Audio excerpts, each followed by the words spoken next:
দর্জি কাজ তো করি ভাইরে ভাই, তারপর আমি সেলাই মেশিনেরও কিন্তু একজন ভালো মিস্ত্রি। আমার মেশিনে আজ পর্যন্ত যত সমস্যা হয়েছে আমি নিজেই সমস্যার সমাধান করছি।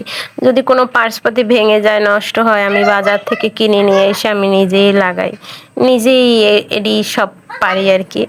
আমার কারো কাছে যাইতে হয় না, বাজারে নিয়ে যাইতে হয় না, আমার দৌড়াইতে হয় না, কষ্ট হয় না।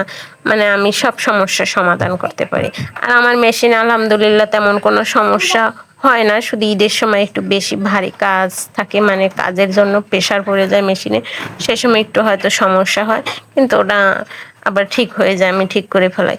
তা আমি আমার এই মেশিন ভালো থাকার একটাই রহস্য, আমি প্রতিদিন মেশিনে তেল দিই, প্রতিদিন উপরে উপরে তেল দিই, এরকম খুলে টুলে প্রতিদিন দেওয়া হয় না, যেহেতু অনেক কাজ থাকে, অর্ডারি কাজের চাপ থাকে সব সময়, 12 মাস, 12 মাসই মনে হয় যেন ঈদ এরকম।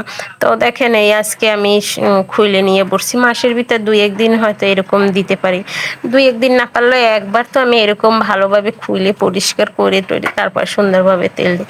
তো আমি বলি দর্জি আপুরা যারা তোমরা আসো, এরকম মেশিন মাসের ভিতরে একবার হলেও খুলে পরিষ্কার করে তারপর ভালোভাবে উল্টাই পাল্টাই একদম চিত করে কাজ করে এরকম তেল দিবা, দেখবা মেশিনের কোনো সমস্যা হবে না। আর প্রতিদিন রাত্রেবেলায় একটু করে উপরে যে ছিদ্র ছিদ্রগুলো দেখা যায়, ওই ছিদ্রগুলো প্রতিদিন রাত্রেবেলায় একটু একটু তেল দিয়ে থাকো, তাতেই হবে, আর বেশি কিছু করা লাগবে না।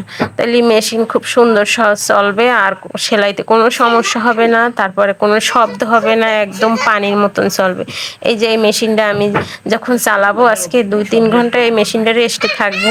আমি এখন এই মেশিনে তেল টেল দিয়ে মুছে টুইছে আমি রান্না করতে চলে যাবো, মানে আমার সংসারের সমস্ত কাজ সেরে আমি বিকালবেলা সেলাই করতে বসবো, যখন বসবো তখন এই মেশিনটা একদম পানির মতন চলবে। ঠিক আছে, মেশিনে কোনো সমস্যা দেবে না।